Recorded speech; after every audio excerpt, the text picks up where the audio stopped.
नमस्कार, आदाब। Crime petrol सतर्क के आज के इस एपिसोड में मैं अनूप सोनी आप सबका स्वागत करता हूं।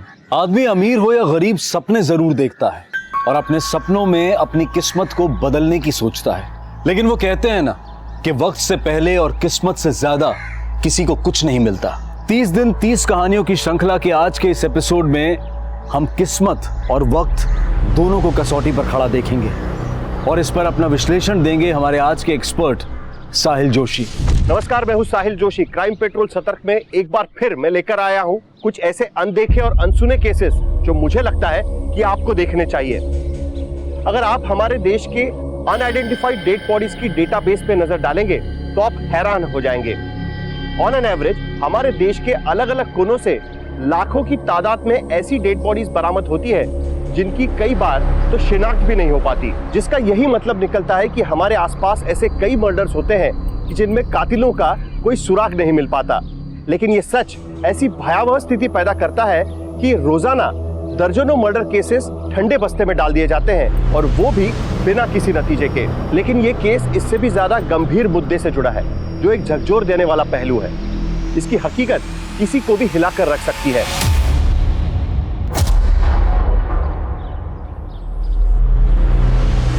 बेटा, जब हम 5वीं क्लास में थे ना, कभी छुट्टी नहीं करते थे। पर दादी तो कह रही थी कि आप 5th में फेल हो गए थे। अरे गणित में 1 नंबर से फेल हो गए थे, पर प्रिंसिपल सर हमको जानते थे इसलिए हमको फेल नहीं किए। पर तुम तो हमसे ज्यादा समझदार बनना है कि नहीं? हाँ। और उसके लिए स्कूल की छुट्टी कभी नहीं करनी। जी साहब।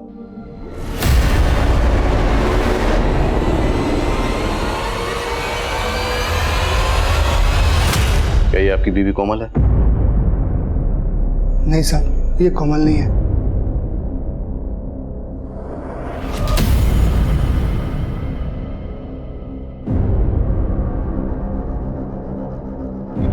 क्या ये आपकी बीवी सुमन है? नहीं साहब, ये हमारी सुमन नहीं है। दीपक, हमें इस लाश के ऊपर ये कपड़े और ज्वेलरी मिली है, क्या ये आपकी बीवी के हैं? नहीं साहब, ये सुमन के नहीं है।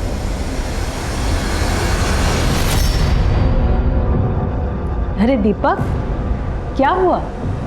कहाँ चले गए थे तुम?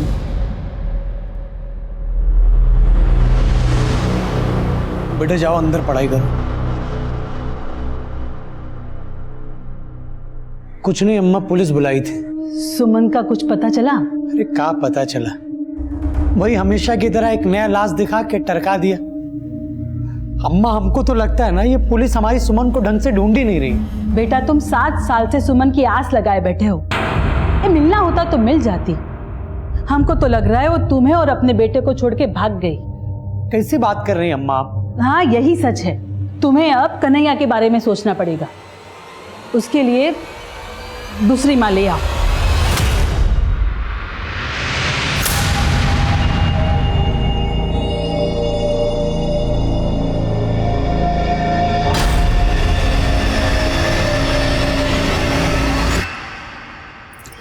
अरे छोड़िए, अम्मा आ जाएगी। छोड़िए ना, अम्मा आ जाएगी।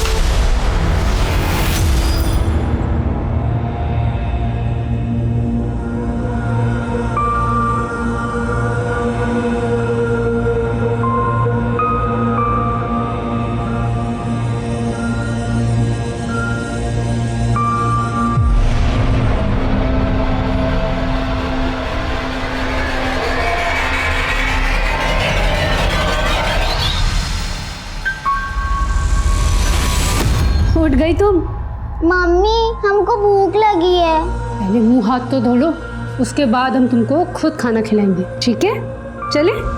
चल। साहब नमस्कार, बैठिए। साहब, आज आप काय बुलाए हैं? सुमन का कोनो नया जानकारी मिला है का? दीपक, हमें सुमन की कोई जानकारी नहीं मिली और ना ही अभी हमें तक कोमल का कुछ पता चला। देखिए, आप दोनों जानते हैं 7 साल गुजर चुके हैं और मुझसे पहले 2 ऑफिसर इस केस को तहकीकात कर चुके हैं और केस अभी भी वहीं का वहीं अटका हुआ। तो मुझे आप दोनों से यह जानना है कि आप दोनों को अभी भी अपनी बीवियों का इंतजार है?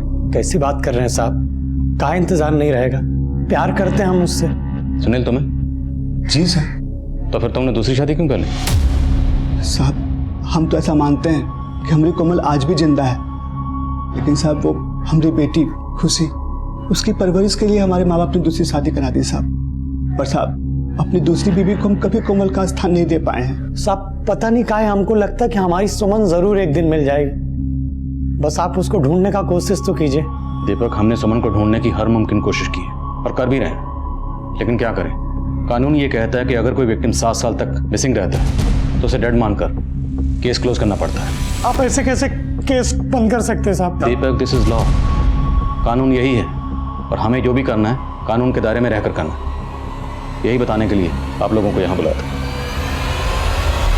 ये देखो सूरज, चांद, बस, ऑटो और ये मम्मी आप रोज हमें यही पढ़ाती रहती हो, हमें नहीं पढ़ना ये।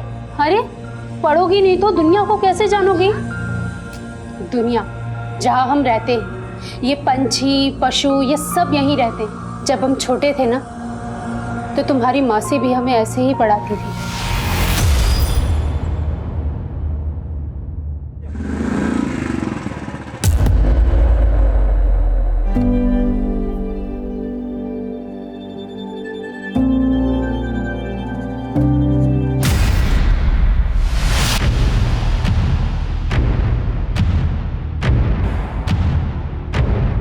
चल अंदर चल।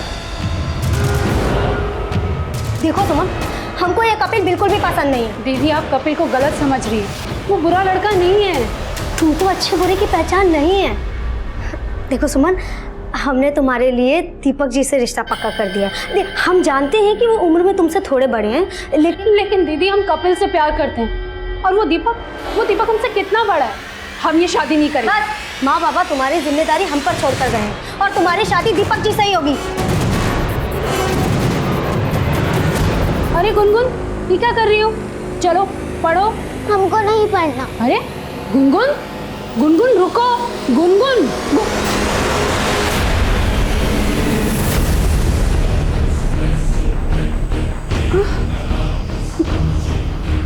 तुम आज फिर उस कोने में चली गई ना ताकि हम तुम्हें छू ना पाए।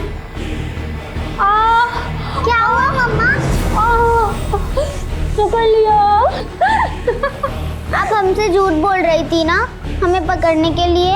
अरे बेटी, हम तो चाहते हैं तुम हमेशा आज़ाद रहो, इतना दौड़ो कि आसमान छू, लेकिन हम आज़ाद नहीं।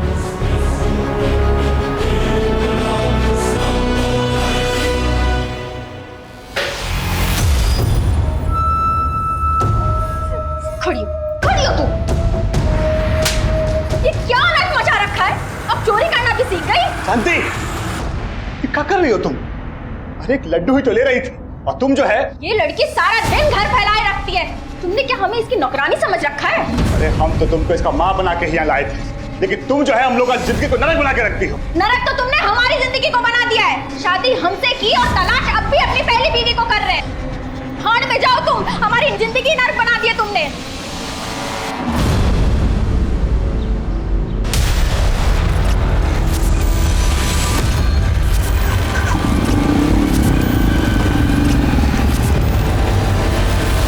आज हम तुमको बताएंगे इस कमरे के बाहर रात कैसी होती है। तुम्हें पता है रात में आसमान काला हो जाता है, उस पर सुंदर सुंदर चांद सितारे चमकते हैं। तुमने देखा था ना किताब में? हाँ, चांद और तारे बहुत सुंदर होते हैं।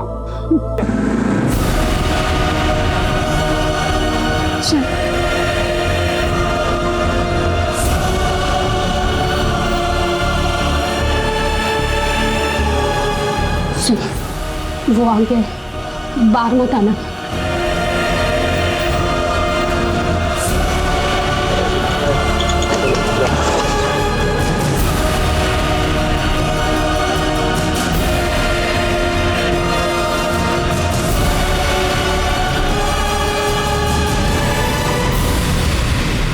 दादी, पापा तो कह रहे थे कि माँ जल्दी आ जाएगी।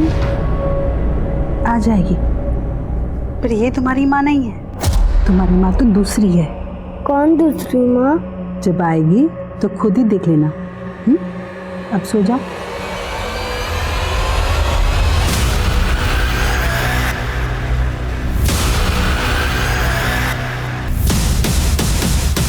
काफी बड़ी हो गई है।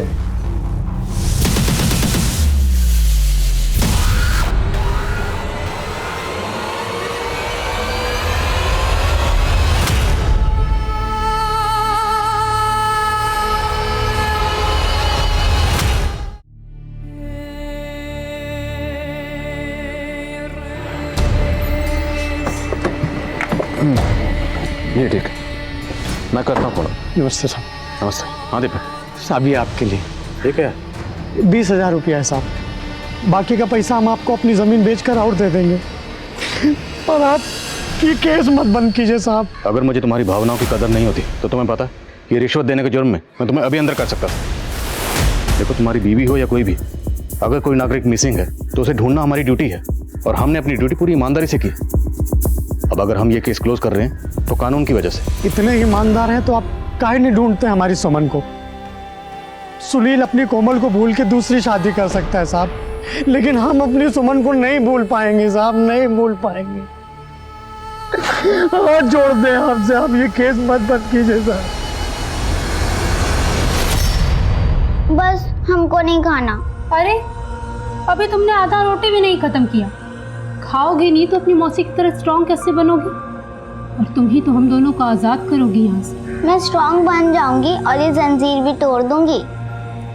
हम जानते हैं ये जंजीर तोड़ना तुम्हारे लिए मुश्किल है, लेकिन आपको वो बेड़ियाँ तोड़नी होंगी जिसने हम जैसी औरतों को बांध दिया है। हम जानते हैं ये बातें तुम्हारे लिए बहुत बड़ी हैं, लेकिन हम तुम्हें तुम्हारी मौसी की तरह बनाना चाहते हैं। तुम्हें पता है, तुम्हारी मौसी 24 साल की उम्र में गांव की सरपंच थी। बहुत रुबाब था उनका। चल कभी नहीं हमको धोखा देती है, इधर खड़ी।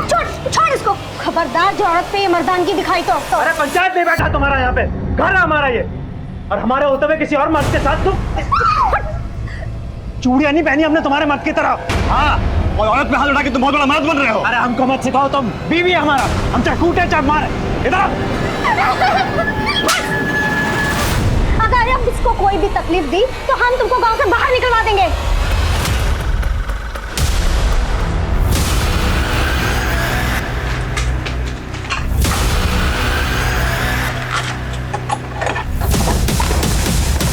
ये लो गुनगुन की पढ़ाई का सामान।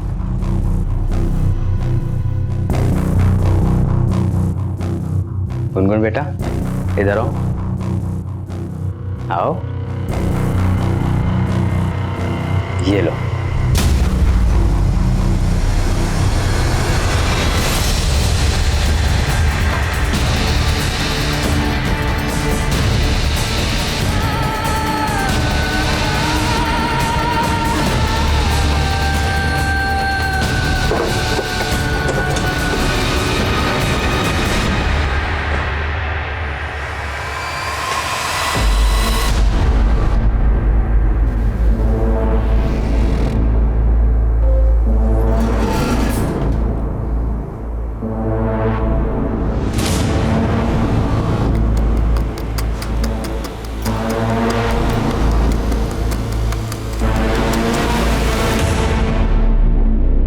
दीपक, इस केस को रीओपन करवाने के लिए कहीं तुम हमसे झूठ तो नहीं बोले?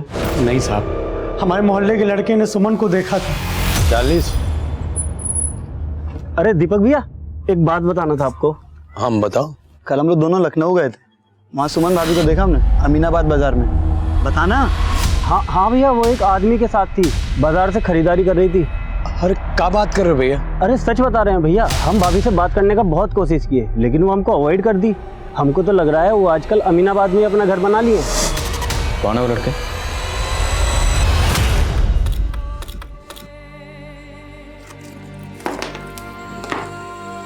ये छेद इतना बड़ा हो जाएगा कि तुम यहाँ से बाहर निकल जाओगी। तुम जाओगी ना बाहर? पर मम्मी, हम बाहर चले गए तो आप यहाँ अकेली रह जाएंगी। तुम बाहर जाओगी तभी तो हमें बाहर निकालोगी। तुम डरना नहीं, यहाँ से तुम सीधा हमारे पति के पास जाना, वहाँ तुम्हारा भैया होगा। कन्हैया भैया ना? हाँ।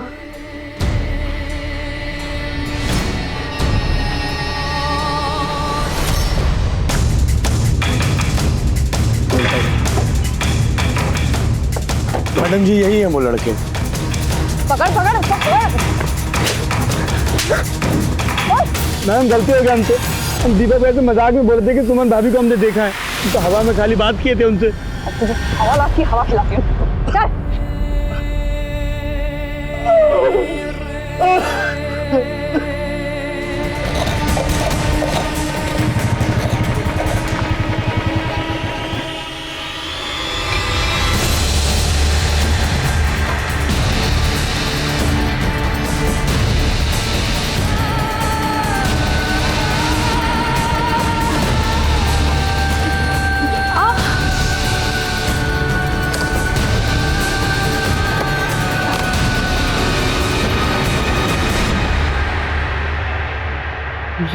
ये चोट कैसे लगा तुम्हें? वो गुनगुन शरारत कर रही थी तो लग। गुनगुन, मेरी सुमन को घाव दिया तूने, मेरी सुमन को घाव दिया तूने, मेरी सुमन को घाव दिया तूने, मेरी सुमन को घाव दिया तूने।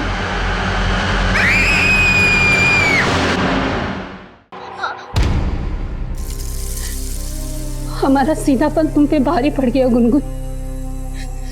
बिना सोचे समझे हमने कह दिया कि ये चोट हमें तुम्हारी वजह से लगी, और वो राक्षस तुम्हारी उंगली जलाकर चला गया। मम्मी बहुत दुख रहा है। जानते हैं बेटा, और तुम्हें स्ट्रांग बनना होगा। दर्द सहने का आदत डालो। तुम्हें पता है ना तुम्हें क्या करना है।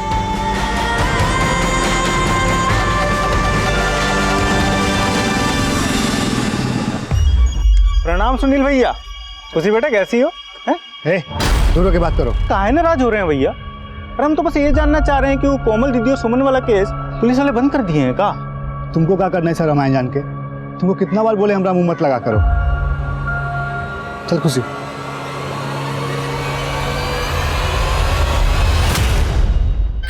रिश्ते में उम्र गुम्र कोई मायने नहीं रखती सुमन। दीपक जी का बड़ा उम्र नहीं, उनका बड़ा दिल देखो। इतना प्रेम तुम्हें किसी और से नहीं मिलता है? सुमन, हमें तुमसे कुछ बात करनी है।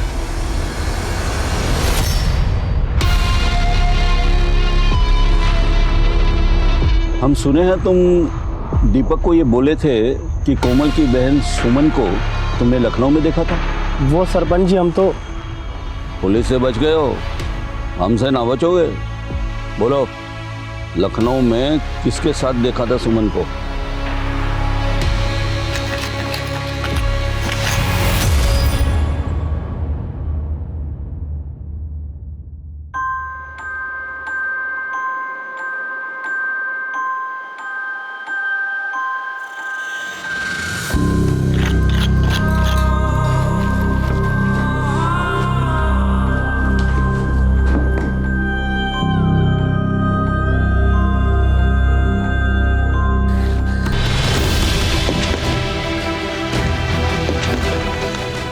गुनगुन, अब ये छेद इतना बड़ा हो गया है कि तुम यहाँ से बाहर जा सकती हो। तुमको पता है ना तुम्हें यहाँ से जाकर क्या करना है?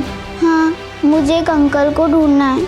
वो अंकल उन दो अंकल जैसे बड़े बड़े होंगे, लेकिन वो अंकल दूसरे होंगे जो अच्छे होंगे। ये दुनिया बहुत बुरी है बेटा।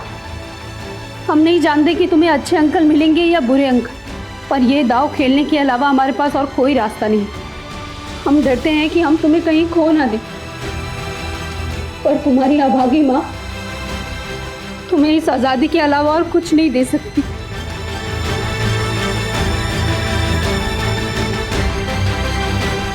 तुम्हें अच्छे अंकल मिलेंगे ना, तो तुम उनको ये दे देना।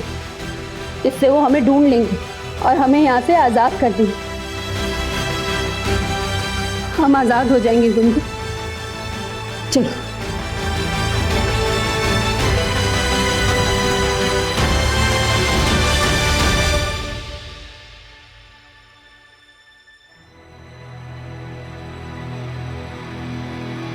मम्मी, हमको वापस आना है। तुमको जाना होगा बेटा, तभी तो तुम हमको आज़ाद कराओगी।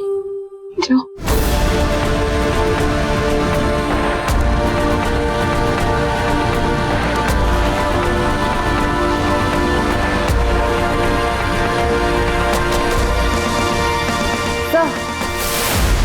उन्नाव के श्यामपुर थाने वालों ने हमारे थाने में कांटेक्ट किया है। कुछ दिनों पहले उनके एरिया में उन्हें एक नरकंकाल मिला है। फॉरेंसिक करवाने के बाद उन लोगों को पता चला कि वो नरकंकाल 20 से 30 साल के बीच किसी लड़की का है। रिपोर्ट्स के मुताबिक उसके स्कल पर कई बार वार किए गए थे। अंदाजा लगाया जा रहा है कि उसका मर्डर लगभग 7 साल पहले हुआ होगा। तो श्यामपुर पुलिस ने हमसे इसलिए कांटेक्ट किया होगा क्योंकि 7 साल पहले हमारे यहाँ पर कोमल और सुमन के मिसिंग केसेस फाइल हुए थे। जी सर, मैंने उन्हें बताया कि हमने वो केस बंद कर दिया है, लेकिन फिर भी वो एक चांस लेकर देखना चाहते थे कि कहीं वो नरकंकाल कोमल या सुमन में से किसी का तो नहीं है। सुमन और कोमल मिसिंग केस की पहली इन्वेस्टिगेटिव टीम को एक लाश मिली थी। उस वक्त सुमन के बेटे और कोमल की बेटी का डीएनए सैंपल लिया गया था। वो डीएनए सैंपल श्यामपुर पुलिस से शेयर कर। सर, बलून कहाँ है? वो अंदर सो रही। अंदर सो रही है? कहाँ?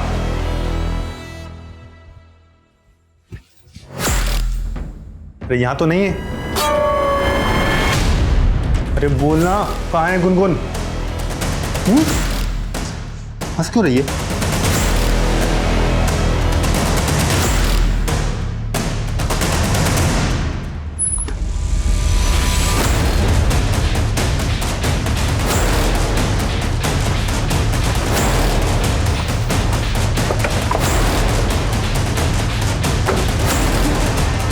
बेटा, तुम्हारे पापा कहाँ हैं? जी जी मैडम। सुनील कहाँ हैं? वो तो काम पर गए हैं। क्या बात है? हमें कोमल के बारे में इंफॉर्मेशन मिली है। बेटा, आप अंदर जाओ। 7 साल पहले कोमल की हत्या हुई थी।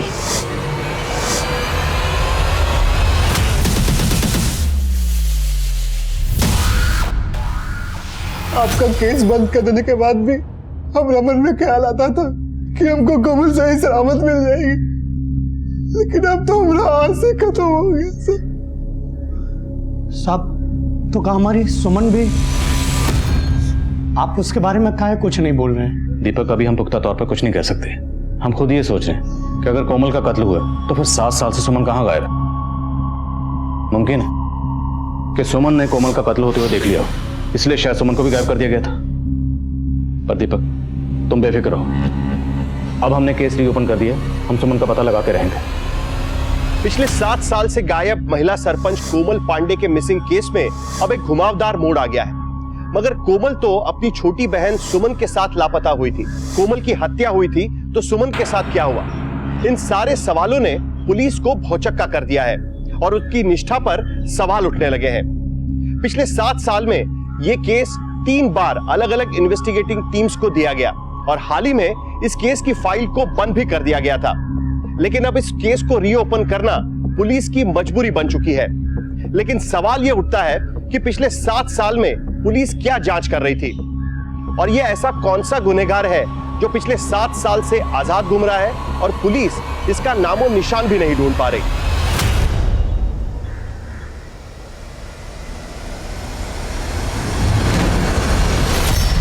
बेटा, आप ठीक तो हो? मम्मी पापा कहाँ हैं आपके? आप अच्छे अंकल हैं। हाँ बेटा, पर बात क्या है?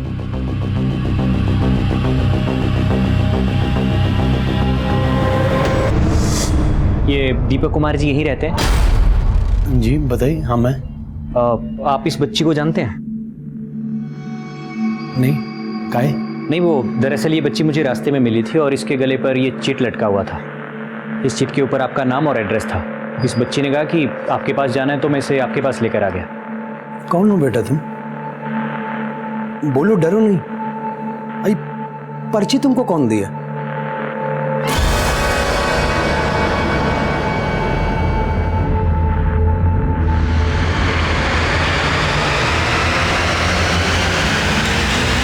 बहुत बड़ा दाव खेल गई यार ये औरत। अब इसको जिंदा छोड़ना खतरे से खाली नहीं है।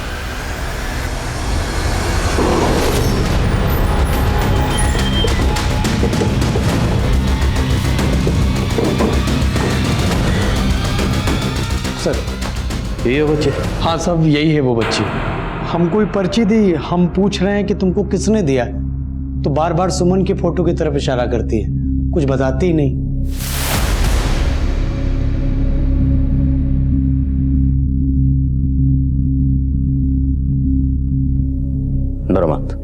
क्या नाम आपका? अच्छा ये बताओ, ये चिट आपको किसने दी? पक्का ये चिट आपको उन्होंने दी? सर ये लड़की हमें बाराबंकी में मिली, हर तरह से बहुत अजीब थी। क्या अजीब था? चिट देने से पहले उसने मुझसे पूछा कि आप अच्छे अंकल हैं। मैंने कहा हाँ, तब उसने एकदम से चिट निकालकर मुझे दे दी।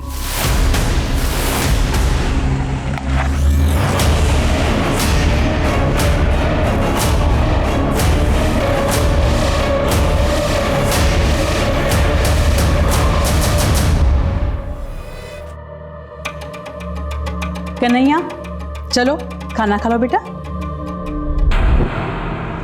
बेटा तुम्हें उन्नाव जाना है अपने भैया के पास। उन्नाव भैया? गुनगुन, उन्नाव एक शहर है। शहर क्या होता है? बेटा शहर वो होता है जहाँ बहुत सारे घर होते हैं, लोग रहते हैं। हम लोग उन्नाव में रहते थे तुम्हारे भैया के साथ। ये भैया क्या होता है? कन्हैया भैया। तुम कन्हैया का नाम कैसे जानती हो? मम्मी ने बताया था। कन्हैया भैया होता है, हमारा भैया। सर, कोमल और सुमन मिसिंग केस की अभी तक की सारी इन्फॉर्मेशन कलेक्ट करके मैंने रिपोर्ट बनाई है। 16 अगस्त की शाम को दोनों बहनें उन्नाव नगर मार्केट में शॉपिंग के लिए गई थी। दीपक जी कह रहे थे बाजार जा रही हो तो माँ के लिए भी एक साड़ी। सर हमारे 3 सस्पेक्ट हैं, संतोष, कपिल, प्रताप। मैं विटनेस के बयान पढ़ रहा था। एक चशमदीद के मुताबिक जिस दिन ये दोनों बहनें गायब हुई उस दिन उन्नाव मार्केट में इन दोनों बहनों के साथ कपिल को भी देखा गया था। सुमन, हमें तुमसे कुछ बात करनी है। सुमन पसंद करती थी कपिल को, लेकिन कोमल ने उसकी शादी करवा दी दीपक से। इस लिहाज से कपिल हमारा प्राइम सस्पेक्ट था। सर ये संतोष भी काफी गर्म दिमाग का आदमी है। कोमल जब सरपंच बनी तो उसकी कई बार इसके साथ गर्मा गर्मी हुई। छोड़ इसको, खबरदार जो औरत पे हाथ उठाया तो। अरे पंचायत नहीं बैठा तुम्हारा यहाँ पे, घर है हमारा ये। शराब तो और कोमल जब सरपंची का इलेक्शन लड़ रही थी तो उसका ऑपोजिट कैंडिडेट था ये प्रताप, और ये इलेक्शन हार गया था। राइट सर, कोमल के ना रहने से सबसे ज्यादा फायदा प्रताप को हुआ। पिछले 7 सालों से वो इस कस्बे का सरपंच है। सर इन 7 सालों में इन तीनों के खिलाफ एक भी सबूत नहीं मिला और कोई चौथा सस्पेक्ट भी सामने नहीं आया। और अब ये बच्ची सामने आई है जो ये कह रही है कि उसे सुमन ने भेजा है। क्योंकि सवाल ये है कि सुमन ने इस बच्ची को क्यों भेजा, वो खुद क्यों नहीं आई? अब या तो सुमन मजबूर है या फिर उस बच्ची को सुमन ने नहीं भेजा, बल्कि कोई सुमन का नाम इस्तेमाल करके हमें भटका रहा है। सर 2 दिन पहले मैं बाराबंकी गई थी। मैम बस यही मिली थी वो बच्ची, मुझे इस तरफ से आ रही थी। 2 दिन पूछताछ करने के बावजूद वहाँ कोई लीड नहीं मिली। लीड तो ढूंढनी पड़ेगी संगीता। जितने भी सस्पेक्ट हैं सबको एक बार फिर से खंगालो और पता लगाओ कि इनमें से किसका कनेक्शन बाराबंकी से है। बाराबंकी जहाँ से बच्ची आई थी। सर पता नहीं किस आसमान से आके टपक गई और बोल रही है कि कन्हैया तुम्हारा भैया है। ये लड़की सुमन भले ही तुम्हारी माँ हो पर दीपक तुम्हारा बाप नहीं है, समझी? कैसी बात कर रही हैं अम्मा आप?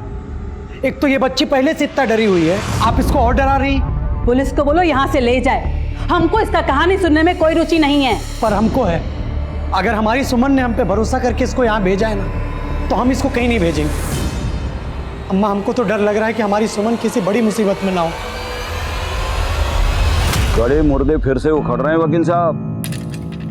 ये पुलिस फिर से हमें परेशान करने वाली है। अगर गिरफ्तार करके ले गए तो हमारी जमानत तैयार रहनी चाहिए। अरे 7 साल पुराना फिर शुरू हो गए। अगर हम विरोधी थे तो क्या कातिल हो गए? तब वो सरपंच थी, आज हम पावर में। पावर का नशा क्या होता है ये आप हमसे बेहतर जानते हैं। पावर के लिए खून और पैसा दोनों पानी की तरह बहाए जाते हैं। देखिए, हमने किसी का खून नहीं बहाया और बेकार में हमारा समय बर्बाद मत कीजिए। अगर कोई सबूत है आपके पास तो दिखाइए। मैडम जी, हम कोमल का थप्पड़ भी खाए हैं और 7 साल में 4-4 बार आप लोगों का डंडा भी खाए हैं। अब आप फिर से हमारे पीछे। हाँ फिर से, और इस बार सच उगलवाने के लिए हम कोई कसर नहीं छोड़ेंगे। ले चलिए हमको, और जितना चाहे उतना कूट लीजिए, लेकिन हमारा बयान वही का वही रहेगा। हम ना तो कोमल के साथ कोई नफरत निकाले और ना ही सुमन के साथ। और हमारी बीवी की वजह से ही कोमल हमको थप्पड़ लगाई थी ना, पूछ लीजिए अगर कुछ भी किए हो उसके साथ तो। तो 7 साल पहले हम सिर्फ 20 के थे सर। इन्फेक्चुएशन को हम प्यार समझ लिए थे। और सर सच बोल रहे हैं, जब सुमन की शादी हुई थी ना सर, तो बहुत रोए थे हम, बहुत दारू पी थी। लेकिन उसको उनसे दुश्मनी निकालने के लिए हमने कुछ किया नहीं, ना ही सुमन से, ना ही कोमल दीदी से। और यही बात हम पिछले 7 साल से बता रहे हैं सर। 7 साल पहले जिस वक्त जिस जगह से कोमल और सुमन गायब हुए, उस वक्त उनके साथ तुम्हें देखा गया था। हम बताए तो सही, हम तब आखिरी बार मिलने गए थे सुमन से। हमने तुमको मना किया था ना इससे बात करने को। दीदी आप जैसा समझ रही है ना वैसा नहीं है। हम दिल्ली जा रहे हैं नौकरी के लिए।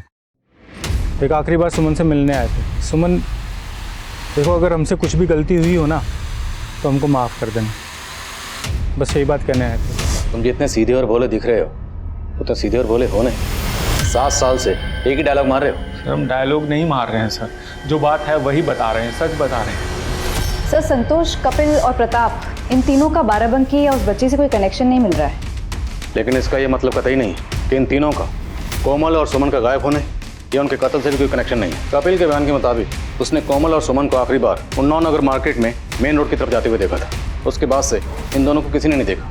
लेकिन कोमल की लाश मिली यहाँ से 25 किलोमीटर दूर शामपुर रोड पर। तो मतलब 7 साल पहले क्राइम सीन इसी एरिया के आसपास कहीं है।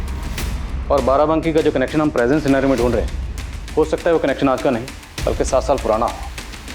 क्या करें, शामपुर और यहाँ का डम डाटा निकलो। सर आप 7 साल पुराना डम डेटा निकालने की बात कर रहे हैं? हमारे पास और कोई चारा भी नहीं। Let's do it. और मैं उस बच्ची से एक बार फिर से मिलता हूँ, शायद इस बार कोई लीड मिले। सर इस केस की नियति इसी जज्बे पर टिकी थी कि कुछ ऐसा किया जाए जो नामुमकिन को मुमकिन कर सके। और सुमन ने जिस तरह से गुनगुन को आज़ाद किया था, वो भी एक नामुमकिन काम को मुमकिन करने जैसा जज्बा था। लेकिन सवाल ये था कि क्या सुमन का ये जज्बा पुलिस के लिए कोई राह खोज पाएगा? अच्छा बच्चा, आपने उन वाले अंकल से क्या पूछा था कि अंकल आप अच्छे अंकल हो ना? उसके बाद आपने उनको वो चिट दी थी, है ना? तो आप मुझे भी अच्छे अंकल समझ लो।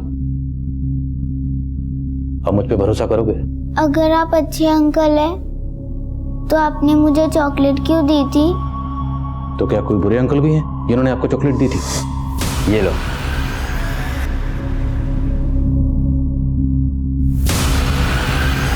वो मेरे लिए बुक्स भी लाते थे, पर मम्मी बोलती थी वो भी बुरे हैं। तो चॉकलेट देने वाले बुरे अंकल के अलावा भी कोई बुरे अंकल थे? उन्होंने मेरी उंगली भी जलाई थी। ये बताओ कि आपकी मम्मी दोनों बुरे अंकल्स को कैसे जानती है? अच्छा ये तो बताओ, आपकी मम्मी ने आपको यहाँ क्यों भेजा है? आजाद करने के लिए। किसको आजाद करने के लिए? किससे? मम्मी को? क्या हुआ मम्मी को? मम्मी के पैर में कुछ हुआ? आपकी मम्मी के पैरों को किसी ने बांधा हुआ?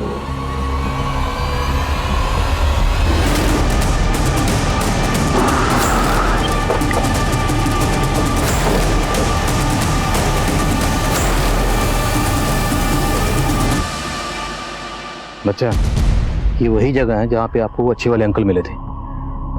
आपने उनको चिट दी थी, फिर वो आपको लेके गए थे आपके मम्मी के गांव। अब ये बताओ, आप इस जगह पर आए कैसे थे?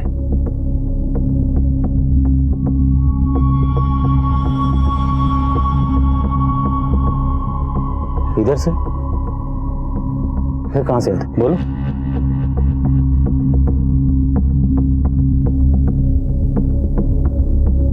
अच्छा एक काम करते हैं, हम इस रास्ते पे चलते हैं। अगर आपको कुछ भी याद आए या कोई ऐसी जगह लगे जहाँ पे आपकी मम्मी हो सकती है तो आप हमें बताओगे?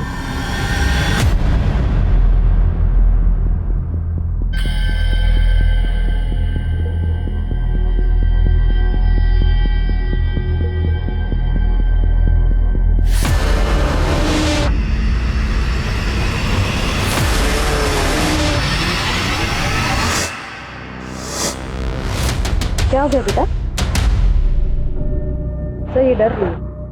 डर मत, बोलो वो जगह कहाँ है? कुछ याद आ रहा आपको?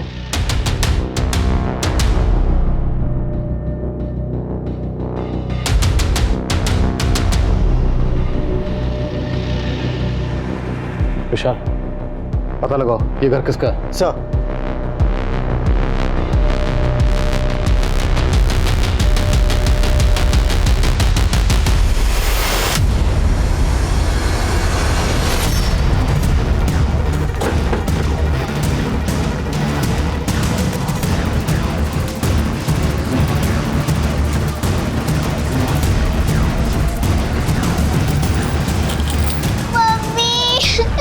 आपका सामान भी यहीं रखा गया था, अब कहीं शिफ्ट किया गया। सर आसपास के लोगों ने बताया कि ये घर हमेशा बंद रहता है। इसका मालिक कौन है, यहाँ पे कौन रहता है, किसी को कुछ नहीं पता।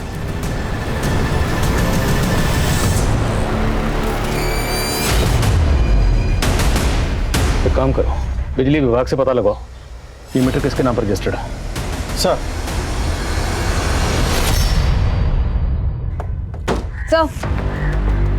सर डंप डेटा से उन्नाव के 8 नंबर्स आइडेंटिफाई किए हैं। इनको यूज करने वालों में से 8 लोगों का बाराबंकी से सीधा कनेक्शन है। इन्वेस्टिगेट किया तो पता चला इनमें से एक ऐसा है जो 7 साल से रेगुलरली 3 दिन में एक बार बाराबंकी जाता है, लेकिन पिछले 14 दिनों में वो सिर्फ 2 बार बाराबंकी गया है। और 14 दिन पहले ही गुनगुन दीपक के घर आई थी। है कौन है? मोहन सिंह, यहीं उन्नाव में रहता है। सर घर जाएं इसके? अगर डायरेक्टली उसके घर गए तो अलर्ट हो जाएगा, उसका फोन सर्विलेंस पे डालो। सर वो घर भरत सिंह के नाम रजिस्टर्ड है। बिजली विभाग से उसका नंबर मिला है। भरत का फोन अब भी बाराबंकी में एक्टिव है। तुरंत उसके फोन की लोकेशन ट्रैक करो। सर इसका सरनेम भी सिंह है, कहीं ये भरत सिंह और मोहन सिंह रिलेटेड तो नहीं है?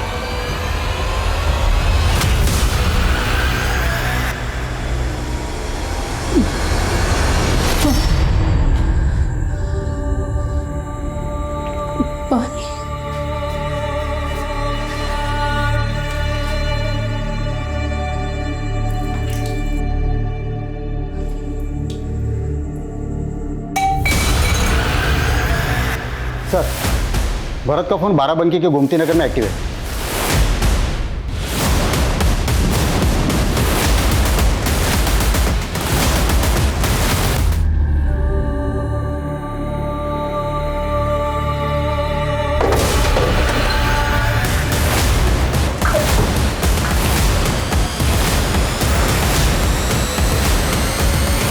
जल्दी हॉस्पिटल लेके जाओ। छोटी बहन को कैद करके उसके साथ जानवरों से भी बदतर बर्ताव कर रहे थे। बड़ी बहन कोमल, उसको तो जान से ही मार दिया। क्यों? नहीं सर, कोमल को हमने नहीं मारा। तुम लोगों ने नहीं मारा? तुम लोगों ने नहीं मारा तो किसने मारा? सर हमें नहीं पता सर। सर हमारी नज़र तो सुमन पर थी और उसकी बड़ी बहन हमारी दुकान पर कपड़े खरीदने आती थी। सर उस रोज रात में हम और हमारा कजिन भरत श्यामपुर से लौट रहे थे, तभी हमारी नज़र सुमन पर पड़ी।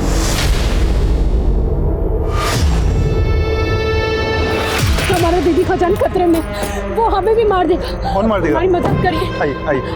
हमारी बहन गाड़ी से चलते हैं ना। आइए आप आइए। हमें इधर नहीं, हमें उधर जाना है। हमारी दीदी वहाँ है। ये लड़की चुप, मोहन इसका मुंह दबा। तब बाराबंकी में मोहन का पुराना घर है, हम सुमन को वहीं लेकर गए।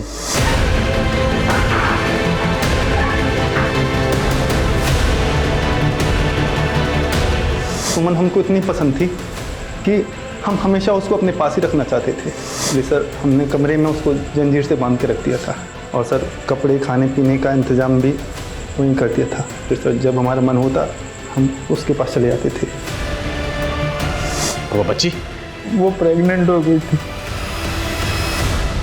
सर ये लोग तो कह रहे हैं कि इन्होंने कोमल को नहीं मारा है, तो फिर किसने? हमें सुमन से बात करनी होगी। हॉस्पिटल में पता करो सुमन की हालत अब कैसी है। सर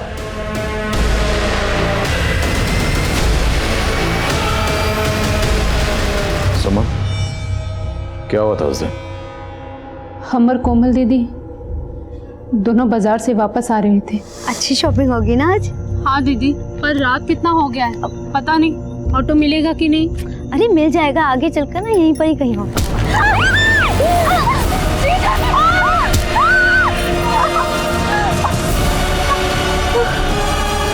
कोमल को सुनील ने मारा था? पिछले 7 साल से तो ढोंग कर रहा था। सबको बेवकूफ बना रहा था, जबकि तूने ही अपनी पत्नी कोमल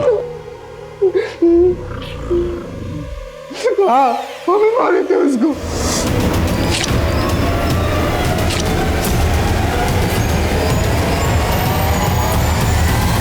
ऐसी भी क्या नफरत थी जो तुमने कोमल को जान से ही मार दिया? सब वो औरत होके सरपंच बन गई। हमको शर्म आता था कि हम एक छोटा सा नौकरी करते हैं और हमारा बीवी इतना बड़ा पद पे, सब उसका इज्जत करता था और हमको कोई नहीं पूछता था साहब। हम रोज तिल कर मरते थे।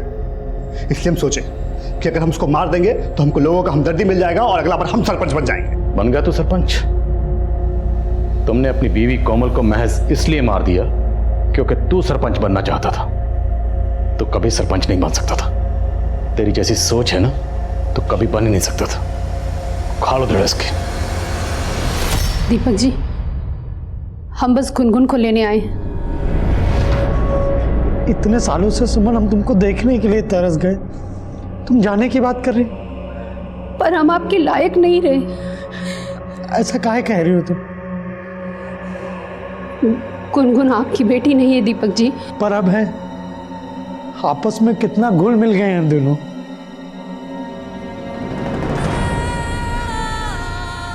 अरे देख कर रहे, मम्मी है तुम्हारी।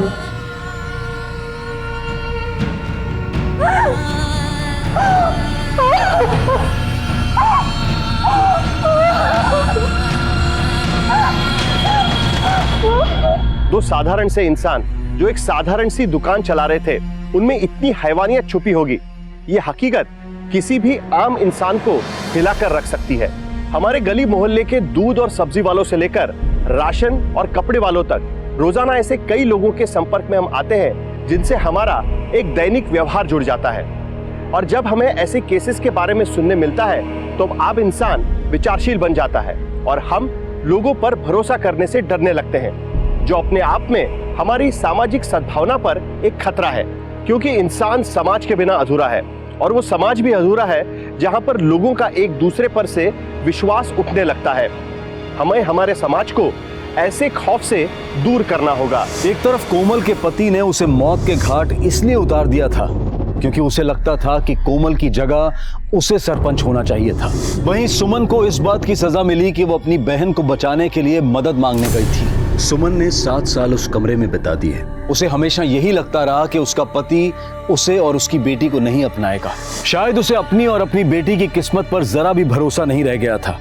लेकिन दीपक का प्यार इस समाज की ऐसी किसी भी कुरीति को मानने को तैयार नहीं था। वो बस इतना जानता था कि वो सुमन से प्यार करता है और अगर सुमन किसी भी तरह के खतरे में है तो उसे बचाना उसकी ही जिम्मेदारी है।